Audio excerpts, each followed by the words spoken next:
Assalamualaikum warahmatullahi wabarakatuh. Alhamdulillahirabbil alamin. Wassalatu wassalamu ala asyrafil mursalin nabiyina Muhammadin wa ala alihi wa ashabihi wa tabi'in wa man tabi'ahum bi ihsanin ila yaumiddin. Subhanaka la ilma lana illa ma 'allamtana innaka antal alimul hakim. Rabbana iftah bainana wa baina qawmina bil haqqi wa anta khairul fatihin.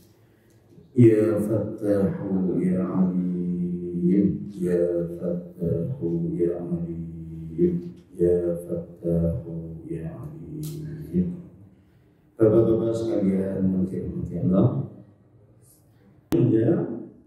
saya mendapatkan tema yang cukup bagus. Ada kode 50 itu tidak kok nomor partai, tidak, tapi nomor urut pasangan. 50 itu saya ambil dari kitab Riyadhus Shalihin di bab 40. Kok judul babnya bagus, yaitu al-khawfu. Maknanya kalau kamus khauf itu takut. Tapi ini maksud yang dituju dari bab ini adalah menanamkan rasa takut kepada Allah. Sebab kalau nyangkut urusan Allah, urusannya panjang. Itu. Oleh karena itu jangan sekali-kali kok sepele, kok remeh kalau urusannya dengan Allah. Jadi kita pelan-pelan kita coba simak.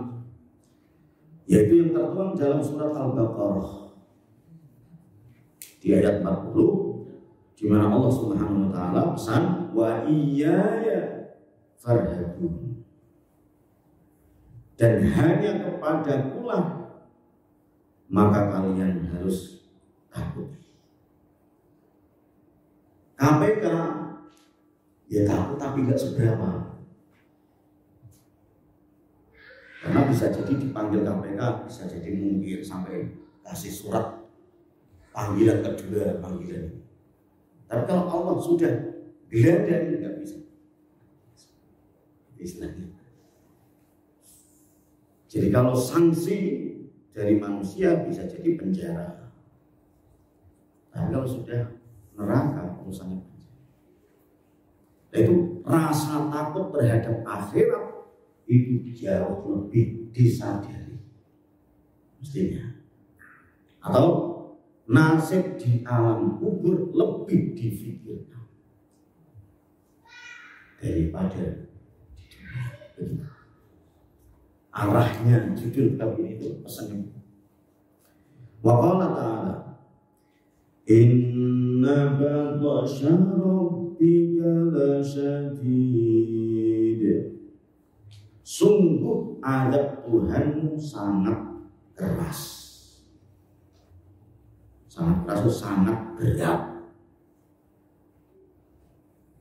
Tapi kalau hukuman penjara, walaupun kriminal berat 15 tahun, 20 tahun, gak seberapanya dibandingkan inna batsya rabbika lasyadid. Nah, itu mestinya CCTV dengan raqib atid, gitu istilahnya, harus lebih disadari. Ini walaupun nggak CCTV, maka harus lebih takut. Sebab orang kalau ketangkap CCTV itu takutnya kayak gimana? Ada di YouTube. Orang nakal itu ternyata ada kecerdasan juga. Ada kotak amal, gembok, lubangnya cuma dikit, jangkau tangan nggak kuat, ternyata pakai lidi, dikasih lem, diuntal-untal gini, lu kok kayak mancing, enak sekali. Ya saya diperlihatkan deh, hebat juga. Coba tes lagi, diudah-udah 50.000. Jadi tertangkap CCTV, kepergok orang, itu aja sudah gemeteran, keringetan, nanti digelendeng orang nanti akan diiring orang. Itu aja sudah setakut itu. Apalagi yang digendeng malaikat, yang naboi gitu. Naboi itu apa? Kalau yang begini manusia, walaupun menor apa? Menor. Kalau dilihat ini, inna batsya rabbika lasyadid. Oleh karena itu, orang hidup silap aneh-aneh, lembang-lembang. Kenapa? Inna batsya rabbika lasyadid. Jadi pegawai, jadi pejabat juga begitu. Dan insya Allah qanaah dengan gaji yang telah ditentukan, insya Allah cukup, bahkan lebih dari cukup. Gak usah aneh, gak usah meres orang, apalagi meres warga yang meres rakyat. Cari keberkahannya, mentang-mentang ketuanya terus banyak sewenang-wenang, merasa kuasa, merasa gagah, gak ada berani untuk mengerim dan menghentikan langkah saya. Kenapa? Inna batsya rabbika lasyadid. Wa qala ta'ala wa kadzalika akhdhu rabbika idza akhadhal qura wa hiya zalimah inna akhdahu alimun syadid. Kalau dilihat terjemahnya, dan begitulah siksa Tuhanmu apabila dia menyiksa penduduk negeri-negeri yang berbuat zalim. Zalim itu apa? Berbuat aneh-aneh, berbuat seenaknya, sewenang-wenang, bahkan menciderai yang lain. Zalim itu pokoknya enggak langsung. Dan seperti itulah. Nah, ayat ini seperti itu. Ibarat kejadian kaum-kaum terdahulu. Kaum terdahulu merasa adalah Allah, gitu. Buang yang begitu. Nanti buat. Ya mungkin yang bisa kita saksikan melalui berita-berita, tidak melalui ayat. Bisa jadi ayat ini ditarik di kasus gempa Donggala dulu yang tahu yang mana bumi sampai ya, bumi mutiara terus pindah ke Komsel, itu kan ngeri juga. Itu ternyata bawahnya kupong. Yang belakang yang agak ramai di Facebook misalnya terima itu adalah gempa di Jepang. Ya. Jadi tanah itu atasnya itu bawahnya berarti di sini itu. Terus apa namanya, mobil bagus, apalagi bangunan yang gagah keker remak juga. Seperti itulah gitu gambarannya, dasarnya. Gara-gara apa? Gara-gara wahiyya zalimah.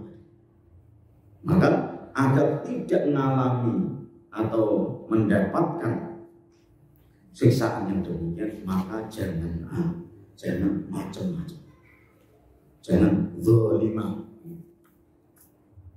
Itu baru kembali.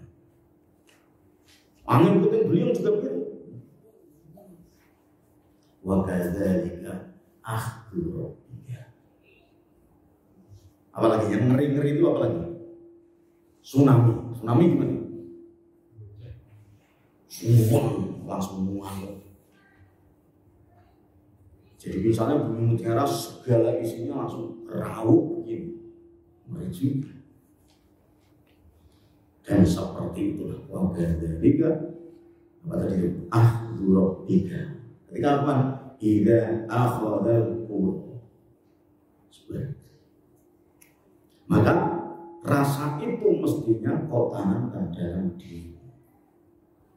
Jangan mentang-mentang sebelum ada gempa terus kamu menzalimi orang seenaknya, menzalimi negara seenaknya. Tidak hanya hartanya, tidak hanya duitnya, bahkan nyawa saudaramu kau habisi seenaknya. Salah tidak seberapa, tapi peluru sudah berapa, sudah. Mentang-mentang di tanganmu bawa pedih.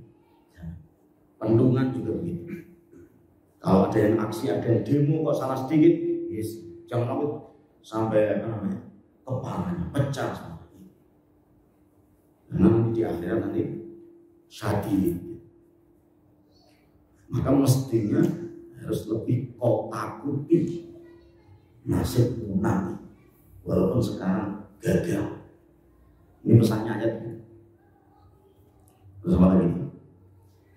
Wa qala ta'ala yauma yafirrul mar'u min akhihi wa ummihi wa abihi wa sahibatihi wa banihi likulli imri'in minhum yawma idzin sya'nun yughni. Yauma yafirrul mar'u min akhihi. Pada hari itu maksudnya yang dimaksud adalah hari kiamat. Ketika nanti terjadi, manusia akan lari dari saudaranya. Maksudnya lari gimana? Uang kabut sudah enggak ini. Lari masing-masing. Padahal saudara adalah yang selama ini nolong. Kecelakaan, maka saudaranya merapat, bawa ke rumah sakit. Ketangkap narkoba, malah telepon. Tapi kalau nanti apa ini? Dari saudaranya, dari ibu dan bapaknya, dan dari istri dan anak-anaknya. Kenapa? Pada lari maksudnya meninggalkan. Sudah tidak connect lagi. Saking paniknya, saking kalang kabutnya. Setiap orang dari mereka pada hari itu mempunyai urusan yang menyibukkannya. Masing-masing tidak kepikiran yang lain. Ngurus dirinya saja kewalahan. Makanya disebut di agama masing-masing nafsi. Saya kepikiran. Jangankan hari kiamat. Sekarang ini lagi enak-enak ngaji. 5. Terus tiba-tiba bumi ini miring. Masih tetap terus ngaji atau ustadznya ditinggalin? Bumi masih anteng aja, ada meninggalin kabur. Apalagi ada gempa. Enggak itu. HP apa sih? Itu baru gempa. Padahal kalau gempa itu cuma berapa? Gempa bumi, bencana alam. Ini di ayat berikutnya juga begitu. Wa qala ta'ala ya ayyuhan nasu taqu rabbakum inna zalzalatas sa'ati syai'un 'azim. Wahai manusia, kita manusia. Berarti ayat ini manusia. Bertakwalah kalian kepada Tuhan. Takwa maksudnya turut, patuhi. Jangan sampai bangkang, ingkari, nurut aja. Diperintah apa?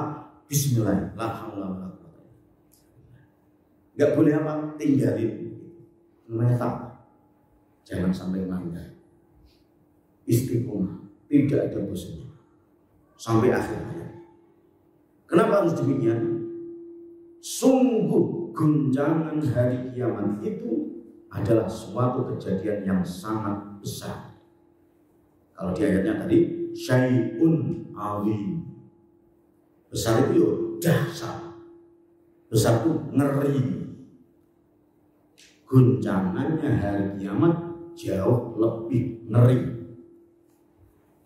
Jangankan guncangan hari kiamat, guncangan bencana alam yang selama ini pernah terjadi, ada orang ngeri, teriak-teriak, nangis-nangis.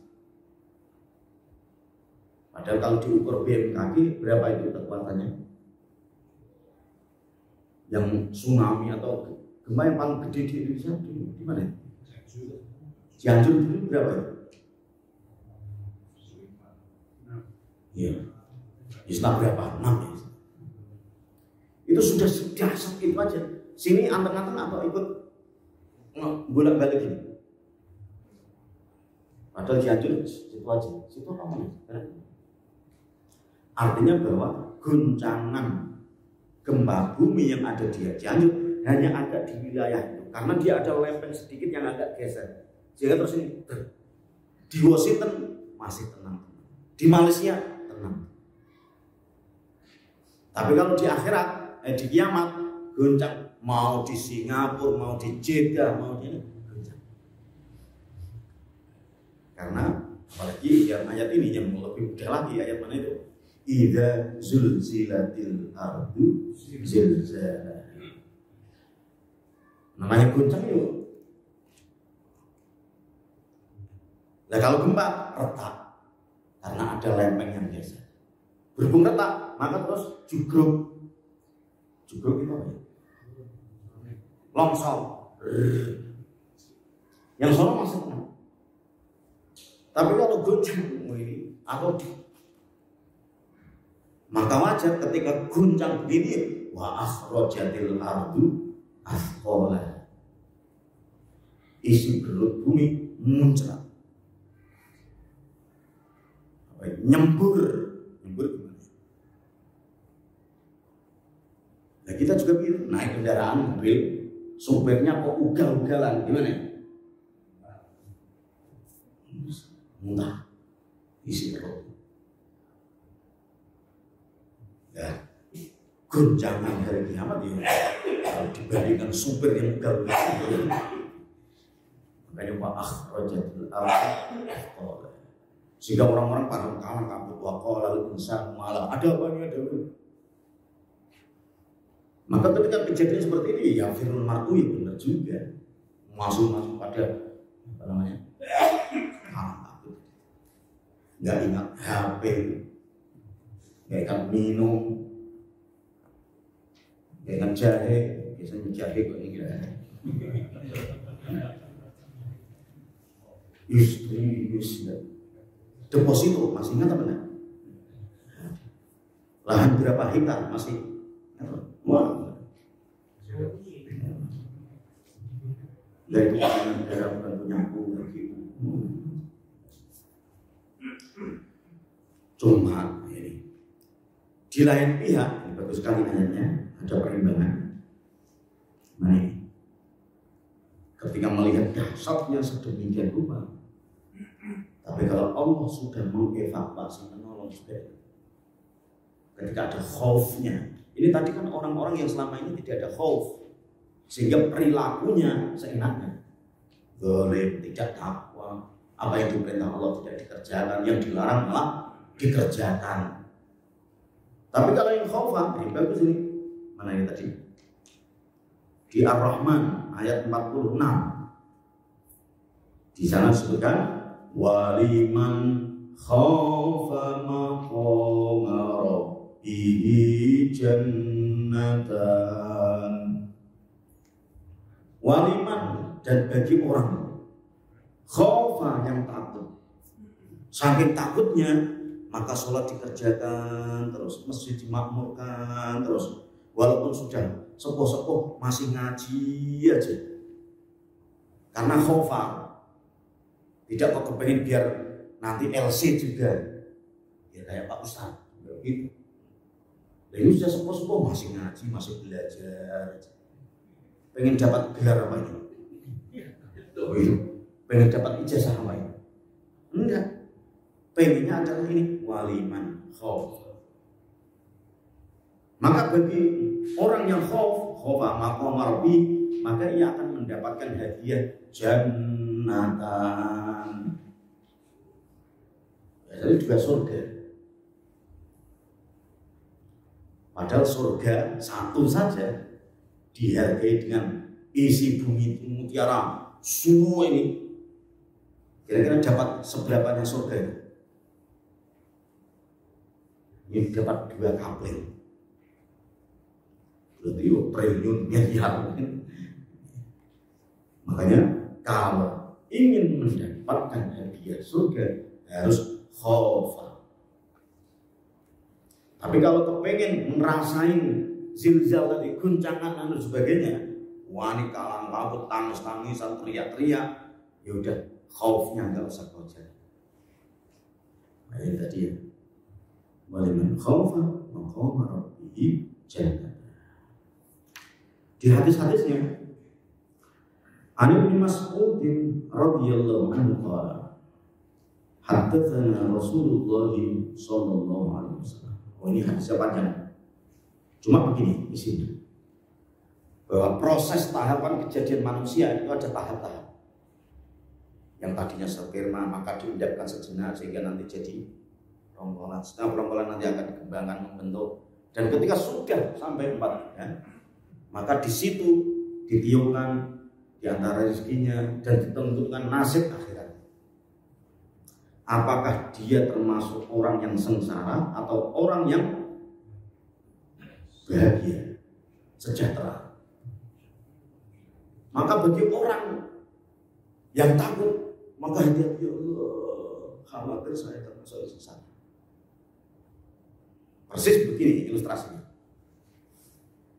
Bagi semua siswa ini sudah pada daftar semuanya, tapi nanti ada yang lulus dan ada yang tidak lulus. Gimana ini?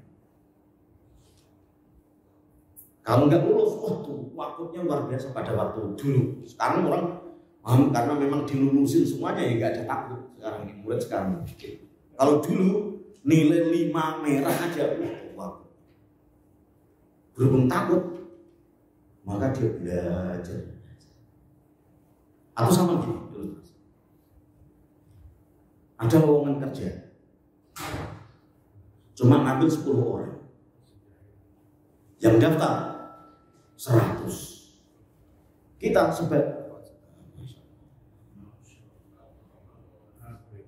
karena nggak ada gempa yang langsung ingat kerja ini. Sama tadi kerja ada 10 orang yang diambil, sementara yang daftar 100. Kira-kira kepengen yang tidak diterima ada yang diterima? Oh, ini masalah sudah ditentukan oleh panitia, sudah ditentukan. Lah ini Allah sudah tentukan di Lauhul Mahfuz. Cuma kita-kitanya tidak tahu. Maka saking ketidaktahunya sekarang diwati-wati, ya Allah, saya takut kalau termasuk hamba yang sengsara. Makanya wilayahnya Allah itu adalah yang punya ketetapan, qada dan qadar. Wilayahnya kita adalah usaha dan ikhtiar. Begitu nanti. Atau bisa jadi jangan sampai dengan adanya sudah ditetapkan begini terus kemudian terus dia vonis dirinya. Makanya saya ini kok ahli neraka. Yang lain-lain pada ngaji saya, tapi saya kok nongkrong di gardu aja. Kalau ada konser, saya nganternya terdepan. Karena ini saya kok ahli neraka. Nah, kalau itu putusannya, maka hadis yang berlaku adalah kata Allah, hadis qudsinya, ana inda dzanni abdi bi. Saya sesuai dengan prasangka hamba. Kalau hamba tersebut sudah menyangka dirinya neraka, itu pulang. Ikhtiar. Makanya ada ayat yang lain, misalnya innallaha la yughayyiru ma biqaumin, ini enggak pernah. Apalagi ayat laha ma kasabat wa alaihi ma kasabat sebagai bangsa. Tapi tujuannya daripada pesan ini adalah khauf, takutlah dirimu kalau sekiranya termasuk golongan yang sengsara. Ya Allah, maka terus minta-minta, nangis-nangis. Semoga kami termasuk orang yang bahagia, Allah di akhirat nasib yang baik, aman sentosa sejahtera, fid dunya hasanah wa fil akhirati hasanah.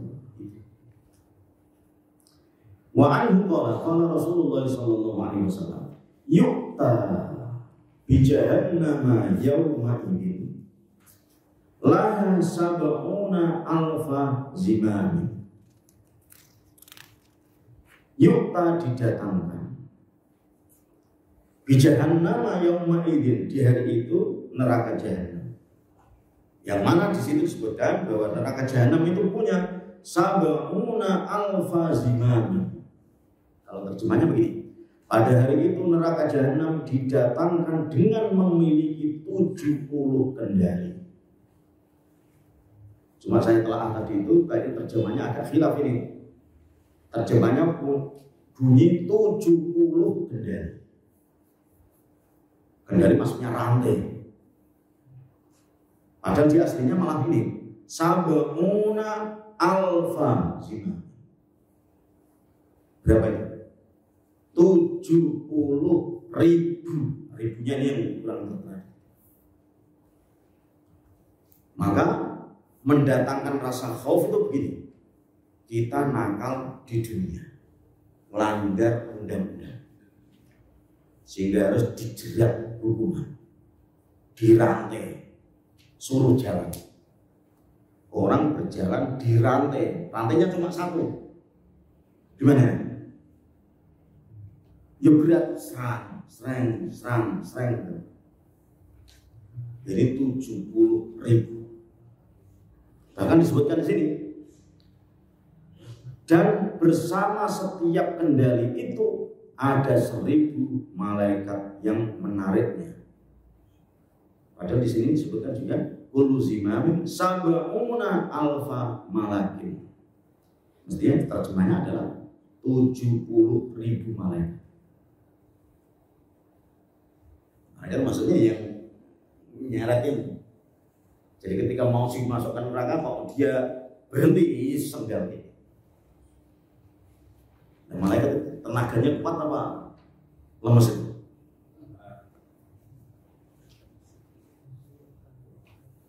Seandainya kita mau digelendeng biasanya kan orang digelendeng mau ke penjara biasanya kan kayak hewan begitu. Kita kalau lihat film negara dijajah, maka penjajahnya sudah disuruh kerja, yang kerja malah dirantai, betapa beratnya, suruh mikul ini. Makanya ini harus rasa khauf itu tertanam dalam diri kita. Ini tadi itu sab'una alfa zimam. Maka mestinya kalau melihat hadis-hadis seperti ini, lihat seperti ini.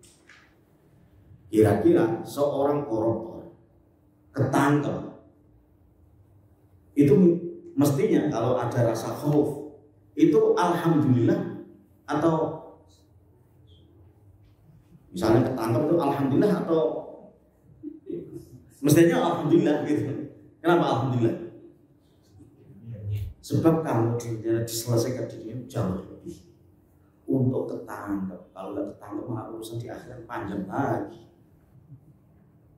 Begitu. Kalau rasa khaufnya ada, tapi kalau rasa khaufnya nggak ada, ya menjadi-jadi. Loh, 1 miliar kok enak ya? Kementerian ini bisa saya terus besok pindah kementerian lain kok enak? Punya rumah di kok enak? Ini kalau seandainya punya rumah di Bumi Mutiara lagi juga enak ya? Punya istri 1 kok enak? Gitu. Kalau tidak ada rasa khauf, ngejar itu. Kenapa? Karena dia mengira akan tinggal di dunia terus. Yang satu annama lahu akhirat. Hadis berikutnya. Wa 'an Nu'man bin Bashir radhiyallahu anhu qala sami'tu Rasulullah sallallahu alaihi wasallam inna ahwana ahlin nari adzaban yaumil qiyamati la rajulun yudha'u fi akhmasi qadamaihi jamratan yaghli minhuma dimaguhu. Ini sering hadis ini saya selipkan di beberapa kesempatan, cuma saya agak hilang. Coba kita ikuti. Sesungguhnya seringan-ringannya siksa ahli neraka pada hari kiamat adalah seseorang yang di bagian bawah kedua kakinya, dari telapak kaki, qadamaihi. Tapi kalau telapak tangan namanya kafai, kafun. Kalau ini qadam. Ya. Di telapak kakinya diletakkan 2 bara api. Dan biasanya yang saya sebutkan adalah diletakkan 1 bara. Untuk riwayatnya adalah ketika kakinya 1, jadi kakinya 2 berarti 2. Jadi nginjak bara. Bara apinya diinjak, terus hingga otaknya mendidih karena bara api itu. Maksudnya saking panasnya nembus api neraka, api kiamat. Padahal api dunia sudah panasnya.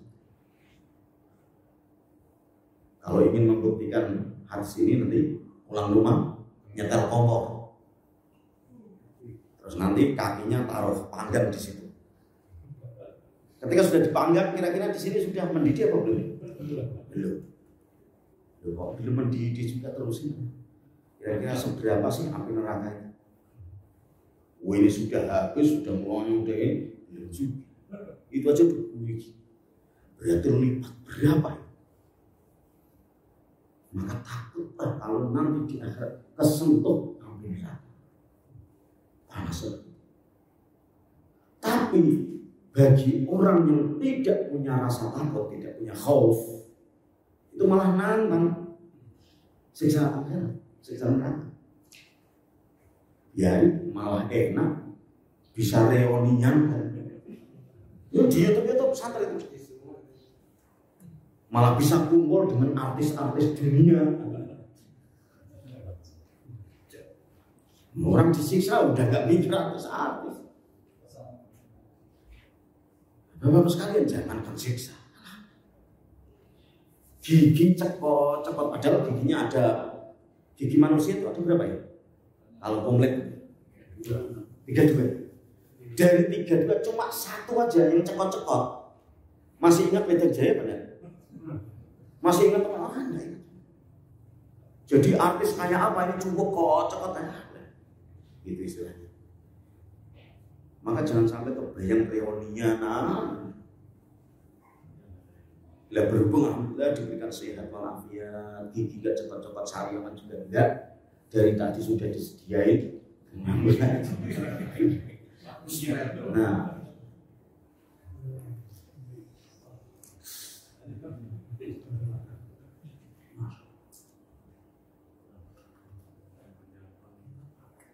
itu menggambarkan orang kalau tidak punya rasa khauf, tidak punya rasa takut, ya tadi komentarnya nantang. Bahkan ada juga gitu, karena sekarang media sosial sedemikian menyebar. Nantang. Babi enak begini kok diharamkan. Bipang apa itu? Bipang itu ya panggang.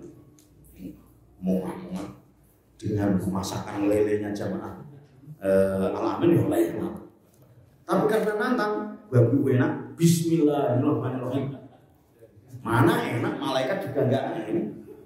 Itu orang kalau tidak punya rasa khauf begitu komentarnya. Nah, cuma pada hari besok berikutnya baru kena meriang sedikit aja, udah kelepek. Makanya orang kalau pas lagi sehat, jayanya namanya. Orang kalau lagi jaya, masya Allah, berbuat zalim, berbuat seenaknya, berbuat semenang-menangnya, tidak ada belas kasihan terhadap orang-orang lemah, semuanya ditendangi, diusir dan sebagainya, karena dia mengira dia akan kekal di dunia.